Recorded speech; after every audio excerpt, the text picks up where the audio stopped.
that's a brain fart there. Basically, I got to get back to the subject matter. You were talking about how that works. I'm saying, how do they present it to the public? How they justify a rate reduction? The rate reduction it's a law. There's laws that govern the rate reductions, and the rate reductions. One of the criteria is that they have to have a surplus pool of money come in. That means that they have to, they have to have more money available to pay their, they have to have more money available coming in than they got claims going out, supposedly. And then that surplus money can be given out in rate reductions. But when you start forging the books, who gets the rate reductions? First, before we go into all the crazy corruption shit, I would like to establish what the public is presented with, how they, what their facade is, what the mask is, that they do everything behind the back. So before we can see behind the mask, we need to see the mask. What is the legitimate face of this rate reduction? Okay, the legitimate face of the rate reduction is that they have to have a surplus of premiums for that quarter, and then they have to have being used sound financial judgment. Okay. Those are the criteria. That's it. Who gets? How do they divvy up these rate reduction rebates? That's based on a risk rating. It depends on what industry you're, because your premiums are based on the risk that you pose to the worker, exposing to him his job. So obviously somebody that's working in that's why we even have workers' compensation, police and firemen is a separate fund, because they're exposed, they got to go out and, the possibility of getting shot is like greatly, more than somebody that doesn't work in law enforcement. So they're actually, even there they got a higher risk, so they still pay into workers' comp, but they pay into the police and firemen's fund. So does that rebate go to all workers' comp people, all businesses covered under workers' comp equally, or is it just based on how many workers' comp claims they file individually as a company?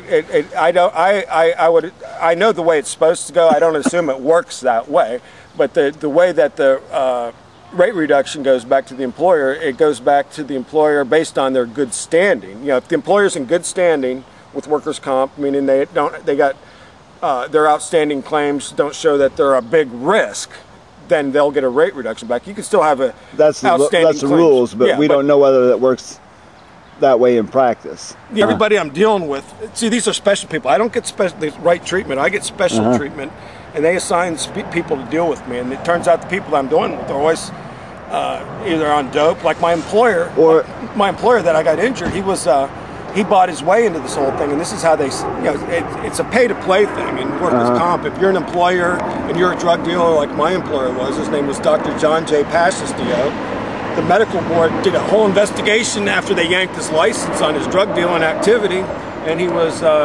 basically lost his medical license for dealing in methamphetamines and diflights, which are amphetamines as well. And he was dealing in 2 million unit dosage of this, and the BWC gave him the privileged status of being a self-insured employer. And this is where I was talking to you earlier about the risk ratings. Basically, when they have the self-insure review board, and that's a let's not get off of there. I want to get this interview started, but I want to wrap up here and just say that if you're saying all these people end up being criminals, that there's a good chance that why the whole country is going to hell in a handbasket is they got something on these people, and if they don't follow the rules, then they bust them. If they follow the rules, they become criminals. You know what I'm saying? The thing they got going with workers' comp is they're financing elections. It's a $20 billion well of money that they can pull to finance these elections, and they're financing mostly Republican elections. But I think in Ohio, it's each has got their own kind of thing. It's like, we have Democrats and we have Republicans. We got that northeast wing of Ohio with those crazy Democrats, which basically are a bunch of mobsters and stuff. And which we have currently Cuyahoga County corruption probe, where the FBI has sent 200 agents in there and invaded a lot of stuff. That's going on, but they still get their niche. It's everybody gets their piece, and as long as they keep the workers' comp running, these Democrats in Cleveland can elect their people, and they can come in there and steal money from workers' comp, and then you got your right-wing guys like this Roeder down here in Cincinnati with these Tea Party people that are just distorting the whole truth and everything, but they want to keep the system the way it is because they're benefiting greatly from this $20 billion in illegal rate reductions, which is in violation of Ohio law. And the law stated that the rate reductions are legitimate, but they have to meet certain qualifications. And they gave out $1 billion a year for the last 20 years. And the qualification on these rate reductions is that they have to be using sound financial judgment. And after the Tom Noe scandal, the MDL scandal, the Key Court scandal, the FBI and the Justice Department became involved in this situation, and they found out that the chief financial officer, Terrence Gasper, was an incompetent. Therefore, the criteria of using sound financial judgment when you give out this $1 billion in rate reductions was not met. So that's money that has to be put back into the state insurance fund. And there's actually another law that establishes how we do this and who's ultimately responsible in this situation. And the Industrial Commission of Ohio, under Ohio law, is responsible for maintaining the solvency of the state insurance fund. And is that money being put back? Well, they did the MDL scandal, and that was $215 million that went from the Mark DeLay investment company out of Pittsburgh. It went to the Bahamas.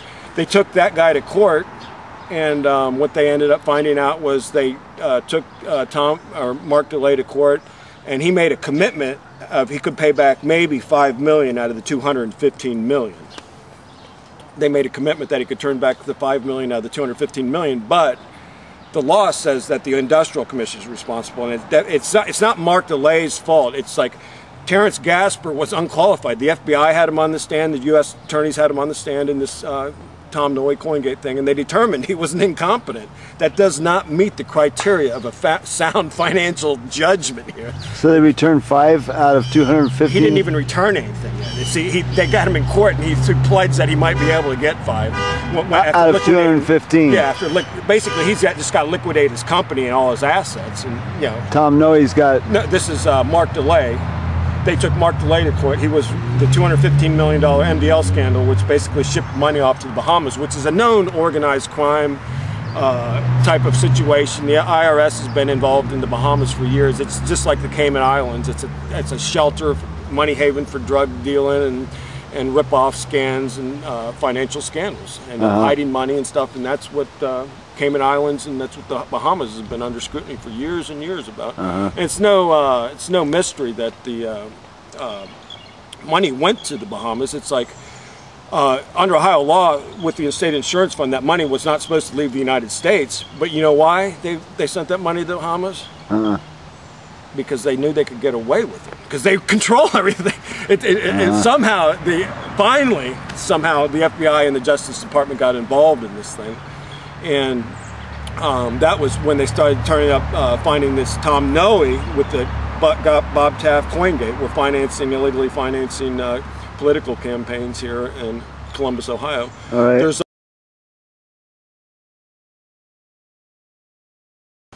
and said there's no merit to this claim.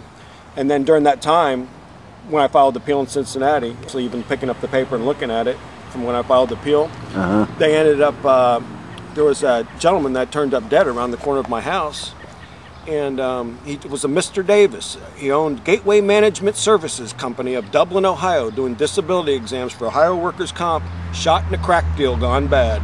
It's like the people I've been dealing with in workers' comp are either crackheads, meth heads.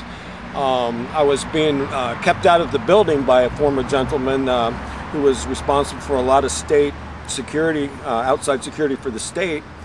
I don't have his name, but I do have the newspaper article. They were establishing policies and procedures to keep me out of the building. And there's a list of people they do have. There's about 150, 200 people on this list just for the local 33 West Spring Street building. But the gentleman that established these procedures from this private security company turned up on the newspaper in the Columbus Dispatch. He got arrested for being cocaine distribution. The police busted down his door. The guy sicked his pit bull on him, and then the police shot his dog, and while he's flushing dope down the toilet. But this is the guy that's establishing the policies to keep me out of the fucking building. And he's still in the job? Oh, I'm sure he's in jail still. No, he's in jail now. They got him on distribution of cocaine and stuff. But